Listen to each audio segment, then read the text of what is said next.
तो साथियों मैं फाइनली लेकर आ चुका हूँ आपको एक ऐसे प्लेस पर जहाँ पर छत्रपति संभाजी महाराज इनकी समाधि है।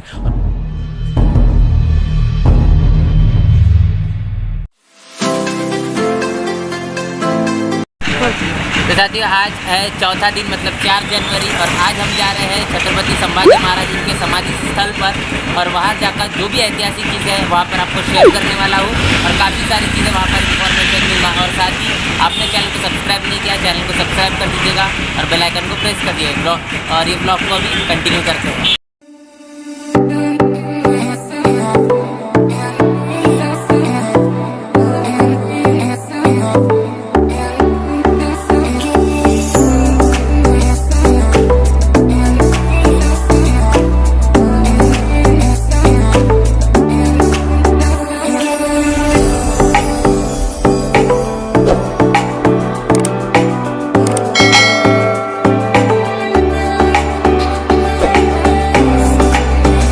मैं आपको बताना चाहूँगा कि ये जो प्लेस है ये वही प्लेस है जहाँ पर छत्रपति संभाजी महाराज की समाधि है और ये प्लेस आपको पुणे रेलवे स्टेशन से तकरीबन 30 से 35 किलोमीटर का जो डिस्टेंस है वहाँ पर ये है। और भीमा कोरेगांव जो हिस्टोरिकल प्लेस है जहाँ पर 500 शूरवीरों ने 28,000 पेशवाओं का खात्मा किया था, ऐसी प्लेस पर से लेकर तो ये 7 से 8 किलोमीटर के प्लेस पर उससे अगर आप आगे आएंगे तो ये आपको प्लेस मिलेगा जिसका नाम है वड़ू बुजुर्ग। और वही वड़ू बुजुर्ग में छत्रपति संभाजी महाराज की समाधि है और साथ ही जिन संभाजी महाराज की समाधि को पूरे सम्मान के साथ में उन्हें अग्नि देने का काम किया, उनकी समाधि बनाने का काम किया, उनकी भी समाधि इसी समाधि के पास में है और वो भी इन्फॉर्मेशन आपको मैं इस व्लॉग में देने वाला हूँ और सारी फुटेजेस इस व्लॉग में आपको दिखाने वाला हूँ।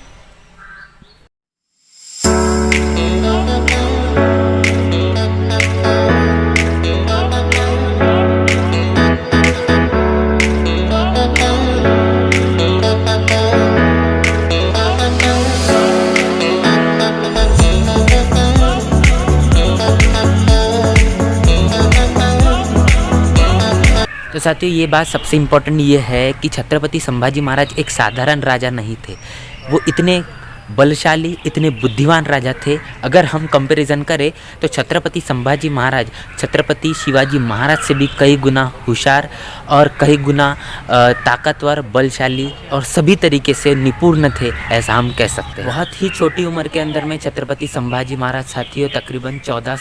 भाषाओं के पंडित थे, उन्हें संस्कृत के वो पंडित कहलाए जाते हैं। इतनी सारी चीज़ें जब छत्रपति शिवाजी महाराज से जब फॉरेन से लोग जब आते थे तो उनसे बातचीत करने का, उनको ट्रांसलेटर के तौर पर काम करने का काम ये छत्रपति संभाजी महाराज उस समय में करते थे।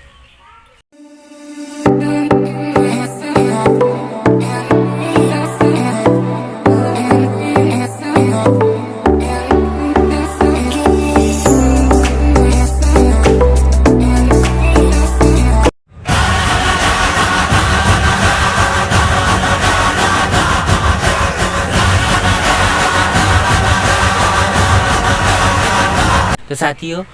मैं फाइनली लेकर आ चुका हूँ आपको एक ऐसे प्लेस पर जहाँ पर छत्रपति संभाजी महाराज इनकी समाधि है और वो प्लेस है ये। और यहाँ पर ही छत्रपति संभाजी महाराज की समाधि है जहाँ पर छत्रपति संभाजी महाराज को मनुवादी व्यवस्था के माध्यम से उनके आँखों में गरम गरम शीशा होता गया, उनके आँखों में उनके कानों में गरम गरम शीशा होता गया, तमाम तरीके की क्रूर हत्या उनकी की गई और वो सारी की सारी हत्या मनुवादी व्यवस्था के माध्यम से की गई और उनके शव को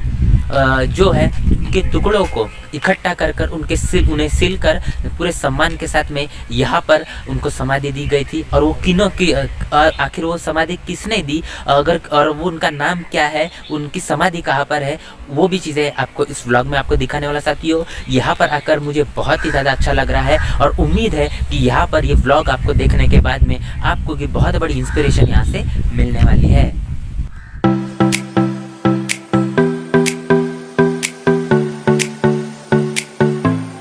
जैसा कि साथियों आप सभी ने देखा कि छत्रपति संभाजी महाराज की जो मूर्ति है, कितनी खूबसूरत मूर्ति यहाँ पर बनाई गई है, जहाँ से बहुत ही इंस्पिरेशन यहाँ पर आपको मिलती है कि आप भी छत्रपति संभाजी महाराज का जो स्वराज्य था उसी स्वराज्य की संकल्पना लेकर, उसी स्वराज्य से इंस्पिरेशन लेकर आप भी अपने वोट के अधिकार से अपने बहुजनों का स्वराज्य बनाएं, अपने बहुजनों की सत्ता इस देश के अंदर में लाएं। जातिवाचक अन्याय। साथियों आप देख रहे हैं यहाँ पर द थिंक 100 जो हमारा यूट्यूब चैनल है उस पर आपको पूरी डिटेल इन्फॉर्मेशन आज के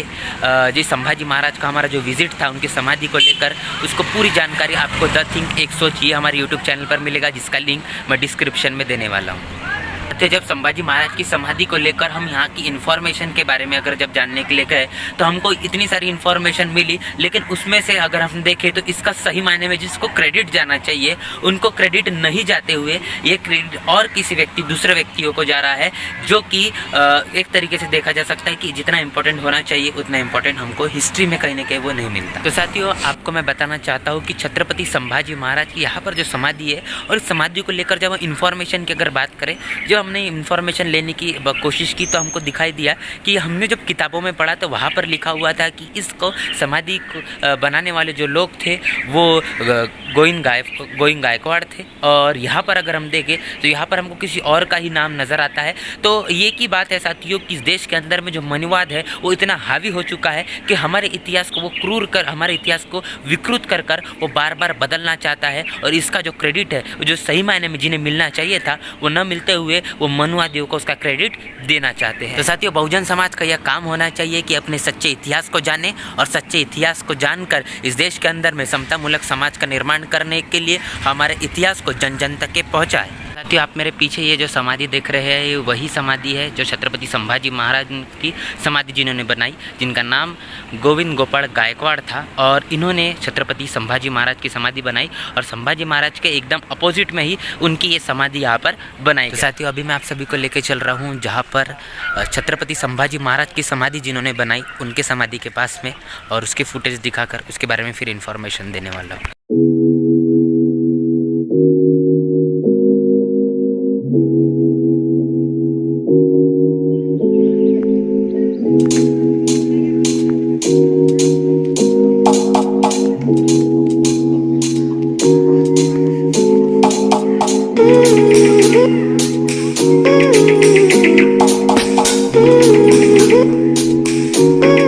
तो साथियों मेरे पीछे का ये जो पूरा आप परिसर देख रहे हैं ये वही परिसर है जहाँ पर छत्रपति संभाजी महाराज को जो महारवाड़े में जलाया गया था वही ये परिसर है। और यहाँ पर आस पड़ोस के जो रहने वाले लोग हैं ये तमाम शेड्यूल कास्ट समाज से आने वाले लोग हैं। और इसी के पास में गोविंद गोपाल गायकवाड़ इनकी समाधि है जिसको मैंने अभी थोड़ी देर पहले आपको दिखाया है। साथियों अभी हम चल रहे हैं वापस। A few moments later.